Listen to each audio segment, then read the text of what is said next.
بسم اللہ الرحمن الرحیم۔ السلام علیکم۔ بیان کیا جاتا ہے کہ بصرہ کا ایک سردار ہمیشہ اداس رہتا تھا۔ کسی نے اس سے پوچھا کہ آخر اس پریشانی کا سبب کیا ہے۔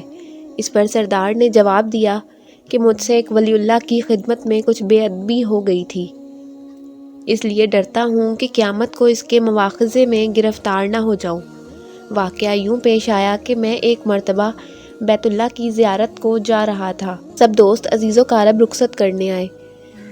حسب دستور میں نے دور جا کر سب کو واپس جانے کا کہہ دیا، مگر ایک شخص زید جو میرے خواص میں سے تھا واپس نہ گیا۔ اس نے میرا پیچھا نہ چھوڑا۔ مجبور ہو کر میں نے اس کو ڈانٹ دیا اور کہا کہ بیت اللہ جانا آسان ہے جو میرے پیچھے چلے آ رہے ہو، یہاں سے چلے جاؤ۔ کہنے لگا کہ آقا، کیا خدا اس پر قادر نہیں کہ تم کو جلد پہنچا دے اور مجھے بے یار و مددگار چھوڑ دے؟ یہ کہہ کر اس نے اپنی راہ لی اور میں اپنے راستے سے چلتا گیا۔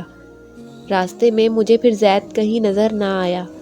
جب خدا کے فضل سے میں مناسک حج سے فارغ ہو کر مدینہ کی طرف چلا تو میں نے دیکھا کہ زید آ گیا اور سلام کہہ کر میرے پاس بیٹھ گیا۔ میں نے حیرت سے پوچھا کہ حج کر آئے؟ اس نے کہا ہاں۔ پھر میں نے طنزاً کہا کہ حج کی سند ملی؟ تو زید کہنے لگا کیسی سند؟ وہ کس کام آتی ہے؟ میں نے کہا کہ حج کرنے والوں کو ایک پرچی آتی ہے جس پر لکھا ہوتا ہے کہ تمہارا حج قبول ہو گیا، پھر اس کے ذریعے قبر اور حشر سے نجات ملتی ہے۔ یہ سن کر زید روتا ہوا بیت اللہ کو واپس چلا گیا اور میں مدینہ منورہ کی زیارت سے فارغ ہو کر واپس آیا تو میں نے دیکھا کہ زید میرے پاس آیا اور سلام کر کے اس نے وہ پرچی دکھائی جو کہ عمدہ ریشمی کپڑے میں لپٹی ہوئی تھی، جس میں زید کے بارے میں عذاب قبر اور حشر کے نجات کے بارے میں لکھا تھا۔ یہ دیکھ کر میرے ہوش اڑ گئے۔ پھر ذرا دیر بعد میں نے معلوم کیا کہ بتاؤ اس کی حقیقت کیا ہے، آخر یہ تمہیں کیسے ملی؟ اس نے بتایا کہ جب میں بیت اللہ پہنچا تو کعبہ حاجیوں سے خالی تھا۔ رو رو کر اللہ سے کہا کہ مالک دو جہاں، کیا غریب گناہ گاروں کا حج قبول نہیں؟ جو مجھ کو حج کی سند نہیں ملی، کیا غریب کا کعبہ اور خدا کوئی اور ہے جو وہاں سے جا کر سند ملے؟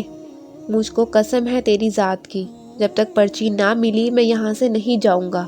اچانک غیب سے آواز آئی کہ اپنی پرچی لے اور تمہارا حج قبول ہوا اور جاؤ یہاں سے۔ پھر یہ پرچی میرے ہاتھ میں آ گئی، اس کو لے کر میں چلا آیا۔ یہ سن کر میری حیرت کی انتہا نہ رہی کہ اس شخص کا یہ اعلیٰ مرتبہ ہے جو میں نہ جانتا تھا۔ پھر عزت کے ساتھ زید کو اپنے ساتھ لے آیا اور پرچی نہایت احترام کے ساتھ صندوق میں رکھ دی۔ جب کبھی دل چاہتا تو ادب کے ساتھ پرچی نکال کر زیارت کر لیتا، پھر صندوق میں رکھ دیتا۔ ایک دفعہ میں کسی سفر پر گیا، جب واپس آیا تو معلوم ہوا کہ زید کا وصال ہو گیا اور میرے افسوس کی انتہا نہ رہی کہ ایسے ولی کی تدفین میں شامل نہ ہو سکا۔ پھر اچانک مجھے وہ پرچی یاد آئی جو میں نے صندوق میں محفوظ کی تھی۔ اب تو مجھے اور افسوس ہوا کہ وہ پرچی میں نے سفر پر جاتے ہوئے زید کو واپس کیوں نہ دی۔ جب میں نے صندوق کھول کر دیکھا تو اس میں پرچی نہ تھی۔